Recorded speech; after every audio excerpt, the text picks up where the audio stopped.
on my weight and 102 pounds or so from effects. And I also didn't want to inject ulcers, regain weight back. And she's able to eat about, or else the surgery is going to be pointless and you're going to. Hi everyone, thanks for joining my video, aka my channel. If you have yet to subscribe, please do so. You can subscribe, follow, leave a comment. I'm really excited to be here. I created this channel so I can share my journey with you after getting the gastric sleeve surgery fairly recently. Today I want to talk to you about why I decided to get the gastric sleeve surgery and tell you a little bit more about my background. All right, so prior to surgery, basically my whole life, I've always gone up and down on my weight. And I've tried numerous methods to try to maintain that weight. So initially, I did some dieting, clean eating. Then this was like in my youth, didn't really work out too much. Then I took some sort of medication that is now banned. And that actually helped me lose a lot of weight. Unfortunately, I did end up gaining it back because my eating habits did not truly change. And so I went up again. And then after that, I did lose again. And if I recall correctly, I think I came across those same medications again. So I took it again and lost more weight as well. I went to the gym, started exercising, built a lot of muscle. Everything was looking good. Then I went through some trials and tribulations. I stopped going to the gym, started picking up those bad eating habits, gained the weight back and more, stayed at a high weight for quite a while, may have lost 10 pounds, 20 pounds here and there. And then I was introduced to the GLP-1 injections. And so I decided to take that about a year ago, a year and a few months ago. And from there, I lost about 102 pounds or so. So that was wonderful. But the thing is that with these injections, we don't really know what are the long-term effects. And I also didn't want to inject myself for the rest of my life. So I try to look at alternative options that I could pursue instead of going for that GLP-1 option forever. So I did start speaking to surgeons outside of the US. And after they told me about the process, the cost, the recovery process, I started wondering, like, is that something that I can just pursue right here in the US? And so I decided to take that route.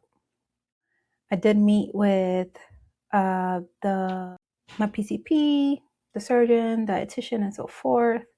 And it just seemed like a good opportunity to pursue.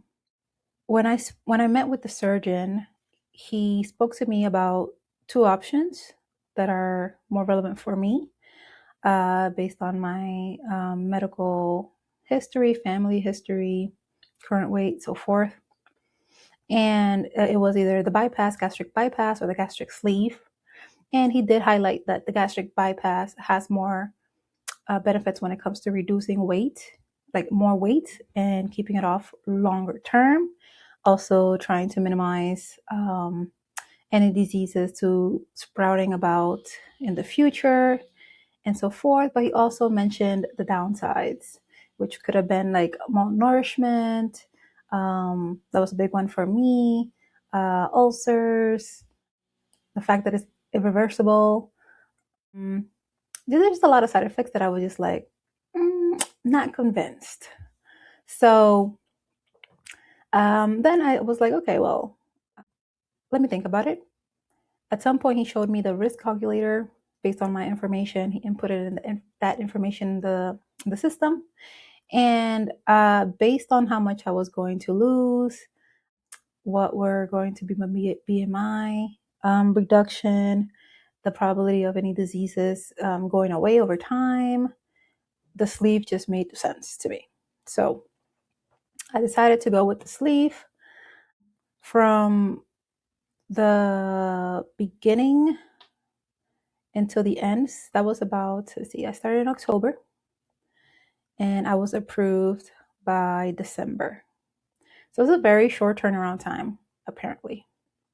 And then I was offered the surgery to either do it by February or March, and I opted in for March. So I did end up doing my surgery March 3rd. And I will be talking to you more about that the day of the surgery in another video. So stay tuned. And while I was waiting for the surgery date, I was told that I have to try to maintain a certain weight in order not to drop too much. I was gonna get things complicated for me to actually proceed with the surgery. I did have to drink protein shakes, make sure I sip water and sip anything I drink, eat 30 minutes before, drink 30 minutes before eating, and then drink 30 minutes after eating, just to get used to how I would have to do it after the surgery. And then just continue to prep. So during that process, fears that I may have had, I would say would have to do with like hair loss, losing teeth. I joined a few Facebook groups, and there will be people posting about their stuff and asking questions. And there was a lot of things that I had not heard of. And so one of the big ones was hair loss. So definitely worried about that. So I started just looking into supplements like collagen, biotin, just making sure that I do start consuming that early on. That way I don't also suffer from rapid weight loss. Another thing would be regaining the weight. So I came across people who had regained their weight. There's one person, for instance, who I know personally, who had the surgery done sometime in 2021, may have been like closer to the 400s. And to date, right now, she is about 300. And at her lowest, she was about maybe 240, 250. So she ended up gaining a bit of amount of weight back, and she's able to eat about the same amount of food as she used to be able to eat prior to the surgery. And so that really highlighted to me that it takes uh, a lot of discipline and a real mental change, like a real mindset change, or else the surgery is going to be pointless and you're going to suffer for no reason. So this is day 6 for me. I'm going to be talking to you more about what I have done this week, what has been the process for me, what I've eaten, any exercise I've done, and so forth. So if you want to learn more, if you have any questions, feel free to drop it in the comments, send me a message, whatever you see fit. I will be watching, I will be reading, I will be replying. I'm very excited to share this journey with you, and I hope to learn with you along the way. And any tips that you have, feel free to share those as well. And yeah, let's get started. All right, till next time.